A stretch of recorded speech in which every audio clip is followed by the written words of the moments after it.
না না কথা বলবো না, না না আপনি কথা এদিকে শুনেন, আপনি ধরাচ্ছেন কেন? আপনি তো মিথ্যা কথা বলতেছেন সাকিবের নামে। না না বাস্তব না, শুনেন আপনি তো বলেছিলেন সাকিব, আপনি আপনার মামলা সাকিব জেলে গেছে। নিয়মিত মিথ্যা কথা কয় না ভাই, এই যে আপনি তো বলেছেন আপনার মামলা সাকিব জেলে গেছে।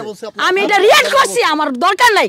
এই যে ইতিমধ্যে আপনি ভিডিওতে বলছেন আমি জেলে থাকার পরে বলতে পারি যে স্বামী বইলা ফলাইছে এখন, এই যে আমি কোন ওর পেটে বাচ্চা দেই নাই, হ্যাঁ তো সেই সব পারবো, পরে তুমি আমার যে কোনো কিছু করতে পারবা।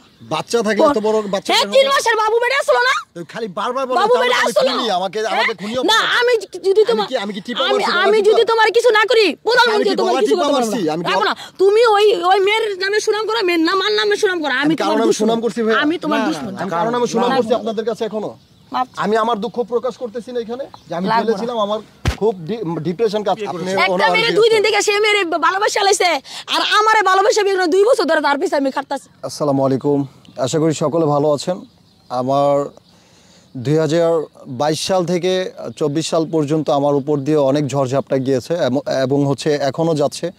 আমি একটু শান্তি চাচ্ছি এখন, তারপরও জেল খাটছি এটা কোনো বিষয় না। জেলের কথা মনে করলেই কেন জানি দম ফাইটা হচ্ছে, মানে কান্না আসে, ধক ফাইটা যায়। জেলখানা এমন একটা জায়গা যেখানে গেলে অনেক কিছু শেখা যায়, আর পাকনা থাকলে ওরা যায় না, এমন একটা জায়গা। ওইখানে গেছি ঠিক আছে, মানে আমার শিক্ষাও হয়েছে, অনেক কিছু শেখা হয়েছে যেগুলো শিক্ষা ছিল না। হ্যাঁ, বাস্তবতা কী জিনিস সেটা শিখেছি। অ্যান্ড হচ্ছে শিক্ষা 4-5 মাস আগে, 5-6 মাস আগে যখন শিক্ষাকেও হচ্ছে আমি ফেসবুক পেমেন্ট পেয়ে, টাকা পেয়ে, মানে অনলাইনে যে আর্নিংটা হয় আমাদের, আর্নিংটা পেয়ে যখন আমি বাজার করে দিই, অ্যান্ড হচ্ছে ওর হাতে 30,000 টাকা দিই, দেওয়ার পর হচ্ছে আমি চলে যাই গ্রামে, যে আব্বু আম্মুকে আমি কিছু টাকা দিয়ে আসি, কিছু কিনে দিয়ে আসি। তখন আমি যাচ্ছিলাম, ও আমাকে বলছে যান, এমনি তো কোথাও যাইতে দেয় না একা। হ্যাঁ, ওর ভিতরে একটা ক্ষোভ ছিল, ওকে কেন নেই এই ক্ষোভটা ছিল। ক্ষোভটা থাকার পরে আমি যখন গ্রামে যাই, আধা ঘন্টা 1 ঘন্টা লেট হয়েছে আমার যাইতে, কারণ জুনিয়র মিশা ভাইও গিয়েছিল আমার সাথে গ্রামে। যাওয়ার পথে মানে আমি যখন ভাঙা ক্রস করি, এর মধ্যে ওর কল আসে। কল আসার পরে আমাকে খারাপ ভাষায় গালিগালাজ করছে, অনেক মিসবিহেভ করছে আমার সাথে। মিডিয়া কাজ করতে চাইছিল, ওর সাথে আমার রিলেশন হয়নি। আচ্ছা, রিলেশন ছিল, আমি কোনো মিডিয়াতে কোনো কাজ করতে চাইনি তার সাথে। রিলেশন ছিল জিগার, সেটাই আমি বলতে চাচ্ছি, মানে কথা মানে সিরিয়ালি তো আসে। তখন হচ্ছে আমি গ্রামে যাই, শর্টে বলি। হ্যাঁ, যখন আমি গ্রামে যাই, যাওয়ার পরে ও আমাকে গালিগালাজ করে যে তুই আর আসবি না বাসায়, হ্যাঁ তুই যে এখানে থাকার থাক, হ্যান ত্যান। আমি বলছি আমি তো আসতেছি, পরের দিন আবার ফোন দিচ্ছি যে আমি তো আসতেছি ঢাকায়। বলে তুই আসবি না, আমার বাসা বন্ধ, আমি চলে গেছি আরেক জায়গায় কাজে। আমি বলি কাজে গেছো, তাহলে আমি কাজের ওইখানে আসি। তুই আবি না, মানে খারাপ ভাষায় বলছে, আমি এটা বলতে পারবো না, তুই আসবি না। কী করবো, তুই যেখানে থাকার থাক, আমি তোর লাগে বুঝালাম। পরে বুঝালে আচ্ছা ঠিক আছে, আমি ছেলে, আমার থাকার জায়গা অভাব নেই। পরে আমি রামপুরাতে থাকি।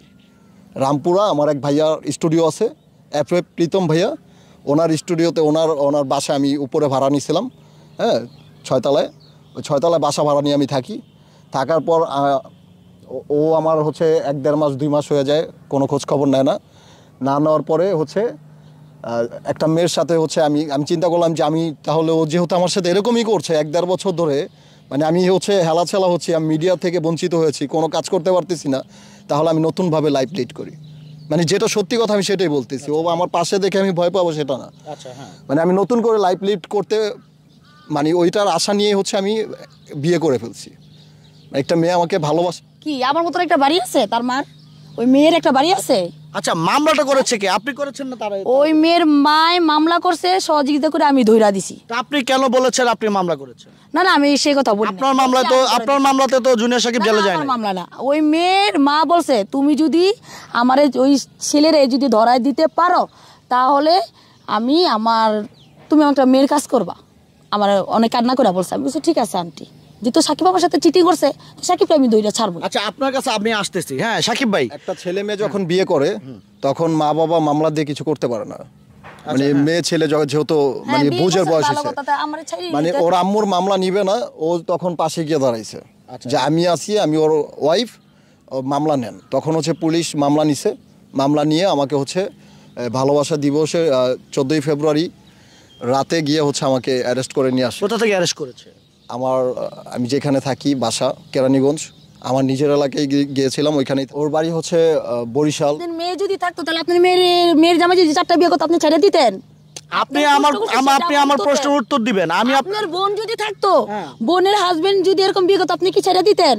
না আপনি একটা মানে সাংবাদিক হইছেন দেখে যে কোনো মানুষের একটা কোশ্চেন করে ফেলেন, ওই কোশ্চেনের উত্তর আপনার দিতে হবে, আপনি কিভাবে ভাবছেন? না আপনি আমার প্রশ্নের উত্তর দিবেন। আমার হাজবেন্ড ওই যে জীবনে ফার্স্ট কামাই করে তখনই আমার দিছে। আচ্ছা এই যে না আপনি যে কথার অভিযোগটা দিয়ে দিচ্ছেন সাকিবের উপরে, আমি বলি সাকিব তো জেনে শুনে বিয়ে করেছে, আপনি বিবাহিত মেয়ে, তাই না? সাকিব আগে বিয়ে করছে, সে কি আনমেরিড?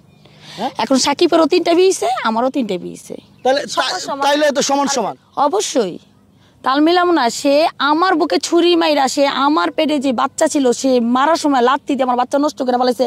সে আমার মাথায় আমার খুনসটা আছে না যে আমার শিশু বাচ্চা, সে লাত্তিটা নষ্ট করে ফেলাইছে, সেটারও অতিথি আমি নিছি। চোখে দেখলাম না, আর ও খালি শিশু বাচ্চাই বলে। আপনারা যখন আমার নিউজ নিতেইছেন তখন আমার পেটে আমার বাচ্চা ছিল না, ওই যে বললো না যে রাতের 2টা বাজে আমরা শিকারে নিয়ে হাসপাতাল গেছিলাম, তখন আমি একটা ভয়েতেই ছিলাম। এই কথাটা কিন্তু আপনারা বলছিল।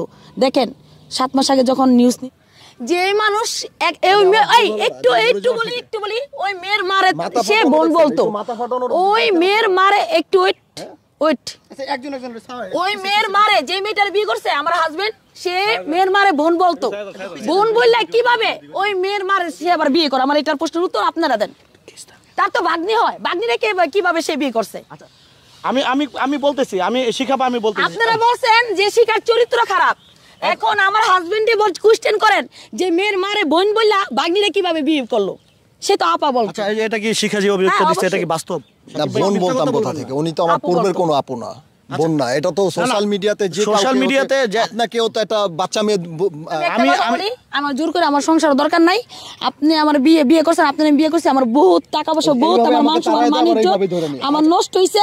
আপনি আমার কিভাবে ছেড়ে দিবেন? ছেড়ে দেন আপনার বিচার। আচ্ছা আমি এখন বলি, আপনি দেখবেন পুরো বাংলাদেশের মানুষ দেখবো শিখা খান কোনো ভালো ছেলে শিখা খানের কাছে আবার আসে কিনা, শিখা খান ভালো করে চলতে পারে কিনা, আমি পুরো বাংলাদেশের মানুষ আবার দেখেন চ্যালেঞ্জ না। আপনি যে ওই মেরে নিয়ে প্রশংসা করছেন, গর্ব করছেন, আমার খারাপ বানাইছেন। আপনি বারবার কইছেন যে আমার বাড়ি কোনো বাচ্চাই ছিল না। মিথ্যা কথা আমি শুনতে না, আমরা বাপের আমি ছাড়ি না, আমি শিখাই এরকম মিথ্যা কথা। আমার পেটের বাচ্চা আমি জেল খাটাইছি, সে আমার বাচ্চা নষ্ট করছে দেখে তার আমি ওই জেলও খাটাই নাই, ওই মেয়ের বিয়ে করছে দেখে আমি তার জেল খাটাইছি। আচ্ছা এখন সত্যি একটা মা সব পারবো, তার স্বামী গেলে স্বামী পাবো, বাচ্চা গেলে বাচ্চা পাবো। সে আমার বাচ্চা নষ্ট করেছে, বাচ্চা নষ্ট করে সে বিয়ে করছে। আমি অনেক আঘাত পাইছি ভাইয়া, অনেক। আচ্ছা শিখা আপা একটু এদিকে আসেন, আমি বলি আচ্ছা সাকিব ভাই, এখন আপনি শিখার মামলায় আর যার মামলায় আপনি জেলে গিয়েছেন, আপনাকে শিখাই কিন্তু আবার জামিনে মুক্তি করেছে, তাই না? এখন আপনি শিখার হাতে হাত রেখে আপনি কি আমাদের ক্যামেরার সামনে দেশবাসীর কাছে মানে কথা দিতে পারবেন যে সুখে দুঃখে মরণে শিখার সাথী হয়ে থাকবেন কিনা?